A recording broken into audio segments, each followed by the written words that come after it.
It is 100 days of the Trump presidency, and if you are getting a little bit uneasy, oh, I wish there was more deportations. Where are the arrests? Where are this? I get it.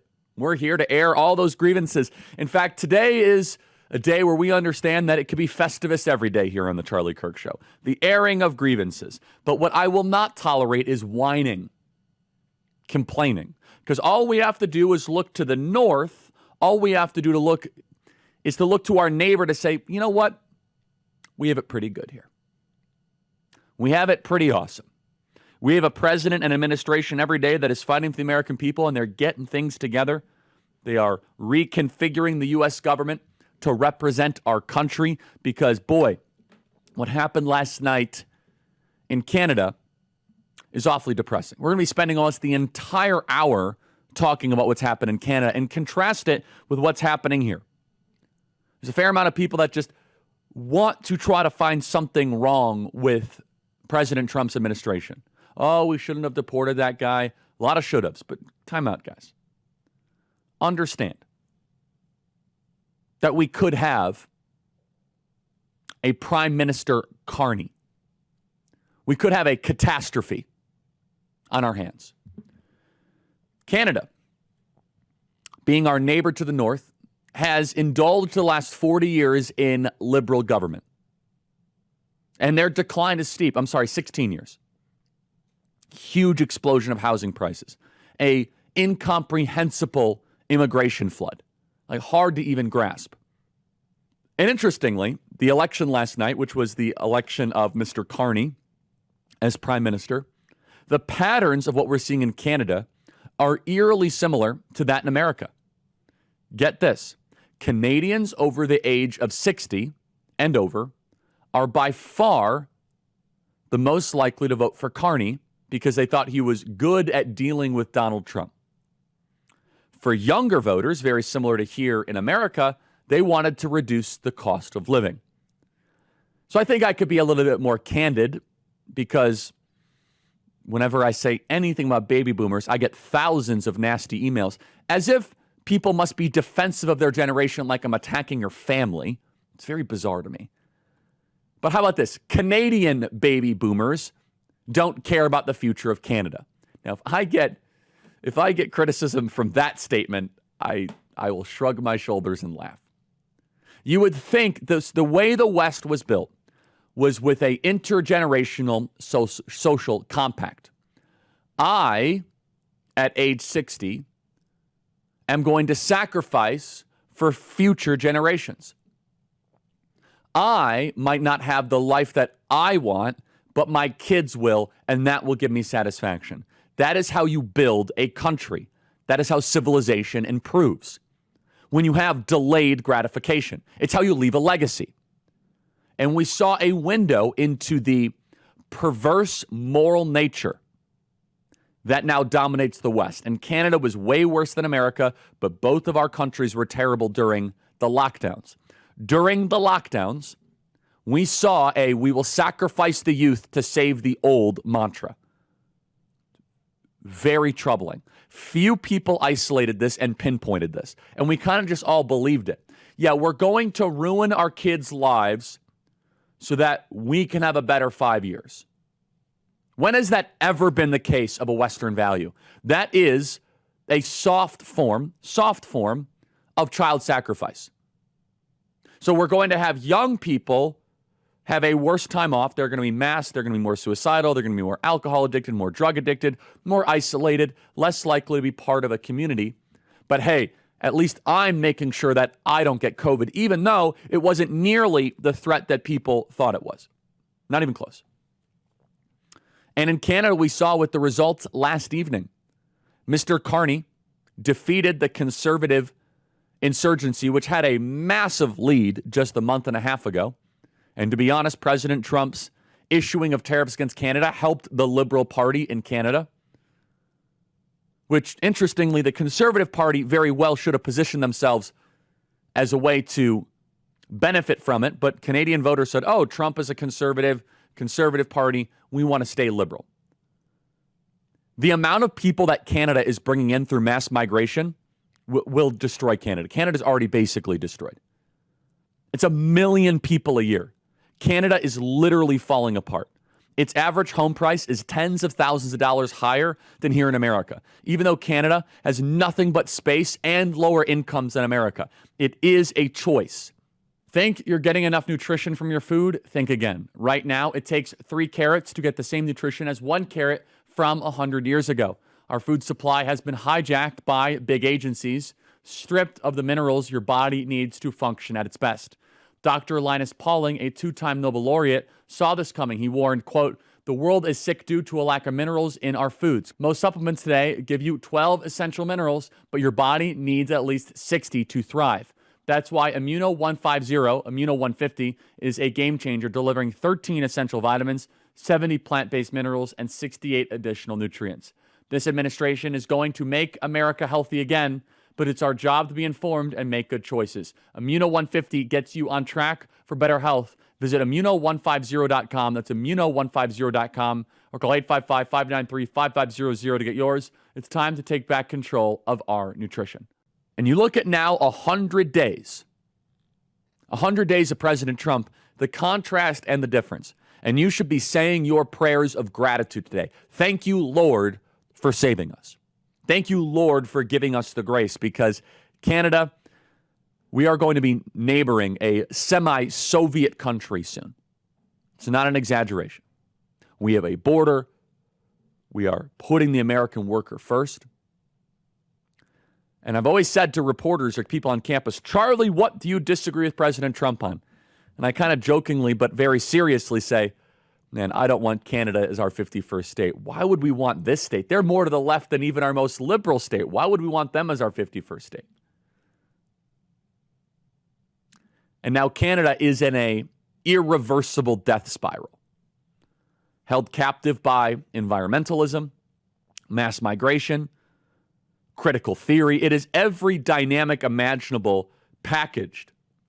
And we have Ezra Levant from Canada joining us later in this hour. He has a glass half full view of the election, so maybe it's not as bad as all that, but I'm here to tell you it's really bad. And I love the ever-present Canadian optimism of Ezra. But now we look at what President Trump has done and what's happening in our country. And it goes to show that this right-wing revolution is not happening in every state, every country, but it is happening in ours. And we made it happen, largely because free speech is our birthright. And everyday Americans rose up and gave us that mandate. Here's some of the polling that has happened within the first couple of days, the first 100 days of President Trump's term. Shows only 2% of Trump voters regret their vote, despite what all the media is saying. Play cut 175. Hear all these stories, all these articles, all the Trump voters, they regret what they did back in 2024. I'm here to tell you, very few of them regret what they did back in 2024. What are we talking about? Trump voters looking back at 2024, we got a new poll out. The poll was conducted this month. What percentage would change their vote to a different candidate? We're talking just 2%, just 2%. That's not even a wide spot on the road. And then there's this additional 1% who say they would rather not vote. And then you ask, okay, the same question to Kamala Harris voters, and it turns out the numbers are rather similar. So if there was a repeat, if folks got to be able to redo their vote that they had back in 2024, would the result be any different? I doubt it would be. We look to the north, and we should look to the north with gratitude. That we've been saved, that we have a president and an administration fighting so hard. And our neighbors to the north, boy, they did not dodge a bullet. It metaphorically hit them square in the middle. We're going to dive deeper into the Canadian results here with my friend Ezra Levant from Rebel News. Ezra, great to see you. You actually have a glass half full interpretation of the Canadian election results. Tell us about it. Thanks. I mean, you got to, if you're a conservative in a left of center country like Canada, you always got to be looking for the silver lining. And let me tell you what it is. The Conservative Party of Canada, led by Pierre Poilievre, got the highest vote count of the Conservative Party in a generation. The last time the Conservatives got this many votes, it was 1988. Trouble is, we have a multi-party system. It's not the U.S. style two-party system. So Pierre Poilievre, the conservative, ran a working-class conservative campaign that focused on things like reducing immigration, reducing inflation, reducing the... It was actually something that I think American conservatives would like. Trouble is, the left-wing parties all joined together. So Pierre Poilievre got about 41.5%. And you're thinking, well, that's terrible, because in the two-party American system, it would be. But believe it or not, that's the highest any politician has got in Canada in 30 years. But the Socialist Party fell down to 6%. All of it went to the Liberals. The Green Party did a trick. They canceled over 100 of their candidates to stop splitting the vote. So what happened is the Liberal candidate, led by a World Economic Forum board member named Mark Carney, he squeaked past Pierre Poilievre, and he formed a minority government. What does that mean? He didn't get most of the seats in the parliament. So there's a chance we'll be going back to the polls sometime this year. It's not a disaster. It feels bad because as recently as 4 or 5 months ago, the Conservatives were looking to cruise to victory with the majority. But I'll be candid with you, Charlie, and you know me, I'm the biggest Trump booster in Canada. Donald Trump's heckling and his banter about the 51st state, that spooked some people who had thin skin or didn't understand what to make of it. And I think that probably drove 5 or 10% over to the Liberals. So glass half full is best Conservative result in a long time. The new Conservative Party is very attractive to young people and working class people. The bad news is the Liberals squeak past them. And I hate to say it, it was that Trump banter that hurt some feelings. Yeah, so let's dive deeper into this and examine it. So first, that sounds like it was a French playbook, where there was, meaning in France they did something similar, where the liberal parties kind of all combined together. I have to imagine, though, it's just a little bit different than American politics, where was it not cost of living and mass migration and cultural cohesion that was a bigger issue? Was this really a referendum on President Trump externally? I mean, walk us into the elements here. Well, there was a generational divide, which was so interesting. Historically, the Liberal Party gets the young voters. Justin Trudeau won in 2015, in part on his promise to legalize marijuana. Trudeau tried to come across as young and hip and cool, and he got the young vote. This time around, young people really tilted towards the Conservatives for the reasons you say. It's tough to find a house you can buy in Canada.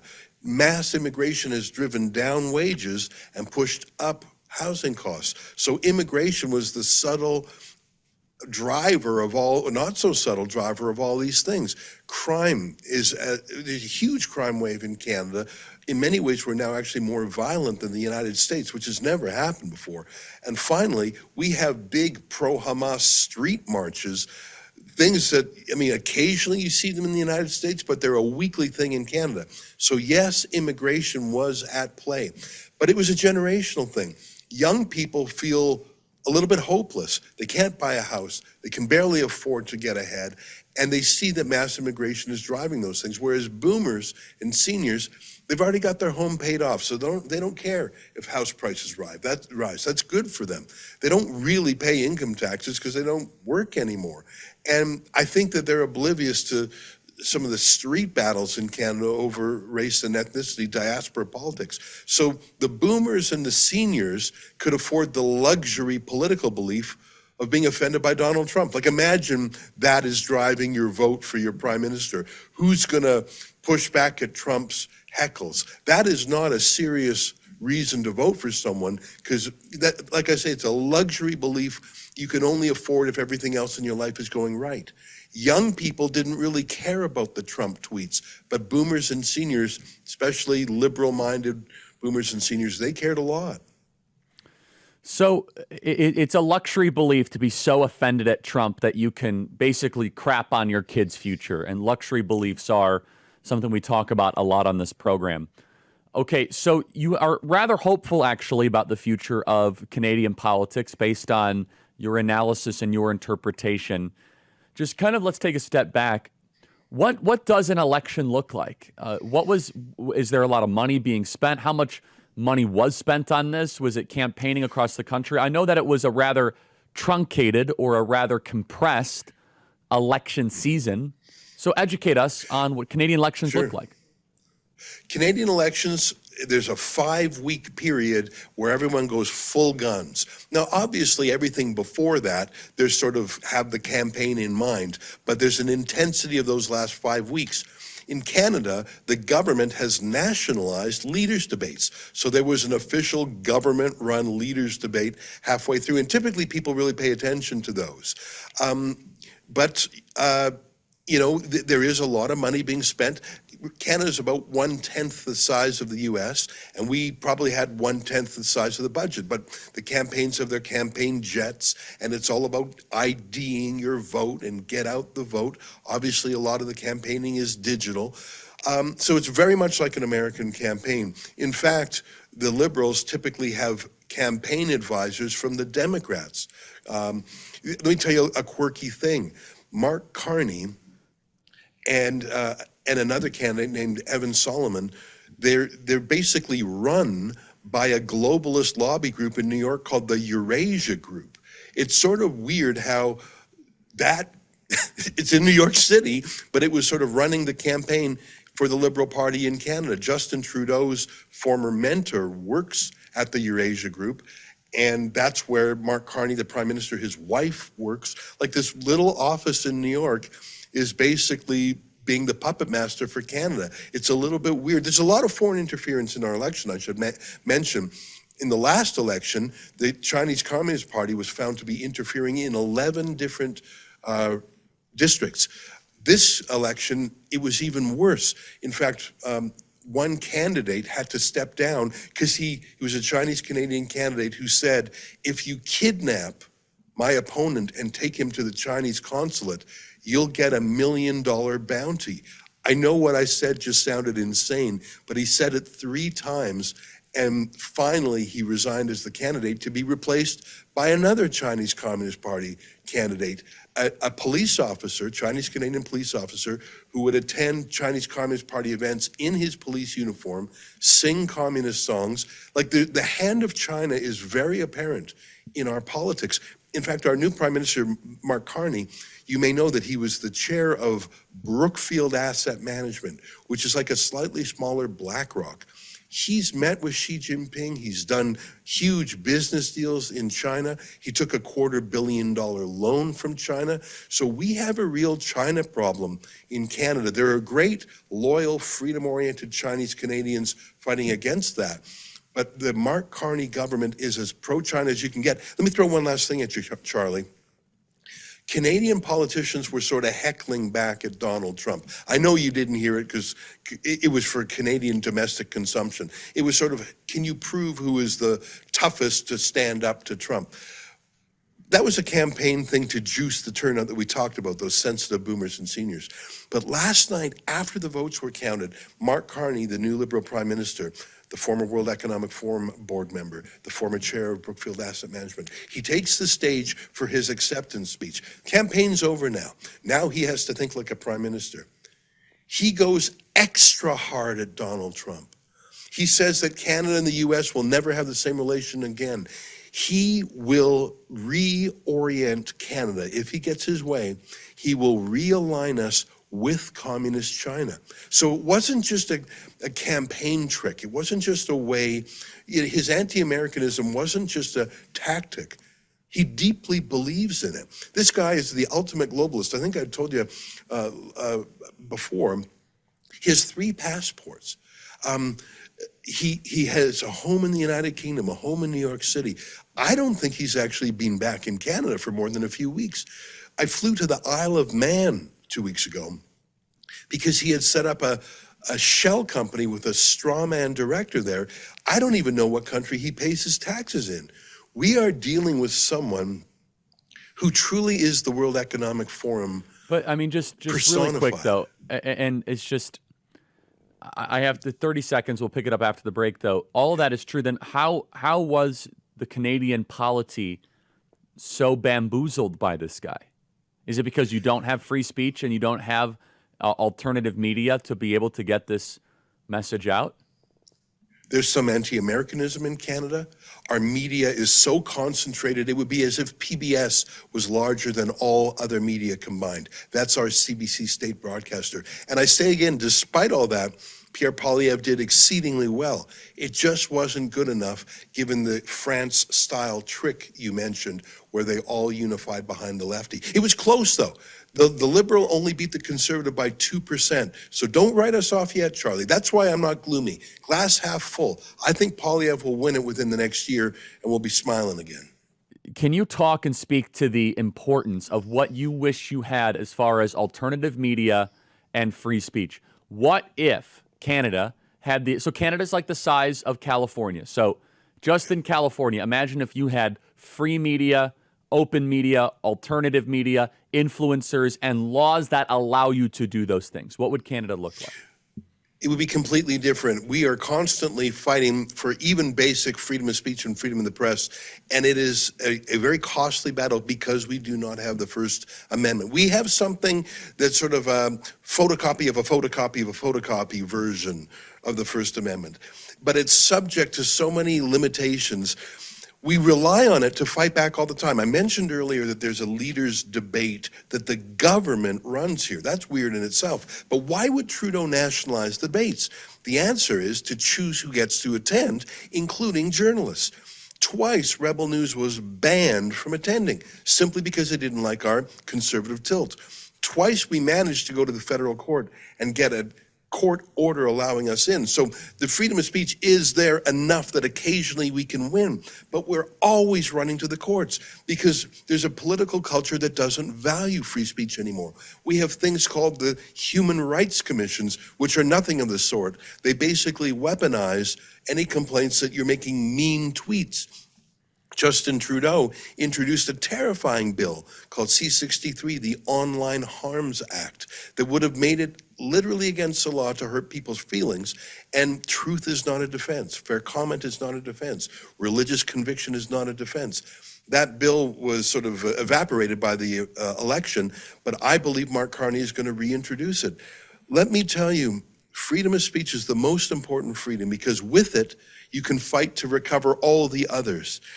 It's a little bit tough sometimes, free speech, because you have to give it to your opponent if you want it for yourself. So you really have to love it because we all don't like what our critics say. But in Canada, they're snuffing out free speech. Last point, Charlie. It's not just that they have a stick to beat people they don't like. They have a huge carrot for the journalists they do like. They have colonized the media. I mentioned what would it look like if PBS was larger than all media combined. That's what Canada is like. We have a state broadcaster here that has a larger staff than all private media combined. Imagine how that distorts the debate. And whatever private media that there is now gets about a $30,000 per journalist yearly subsidy from the government. So they're all pulling for Team Mark Carney. There's really only a handful of independent journalists left. So I think in Canada soon there'll only be government-funded journalists or government-banned journalists. It is not a healthy state of affairs. Elon Musk, frankly, is the most consequential man in politics because he has strengthened our freedom of speech. And thank God Donald Trump won because he's fixing the censorship problem in social media, which benefits us up here in Canada. If Trump did not win, Rebel News would be out of business because Twitter and the free speech that's now seeping back into social media would be gone. In closing here, are you guys going to give up? Is now this, hey, you know, the Liberals won. What is the battle cry for the Canadian Patriot? Because I just have such respect for you guys because even though that, you know, people in California say, Charlie, it's so bad here. I said, no.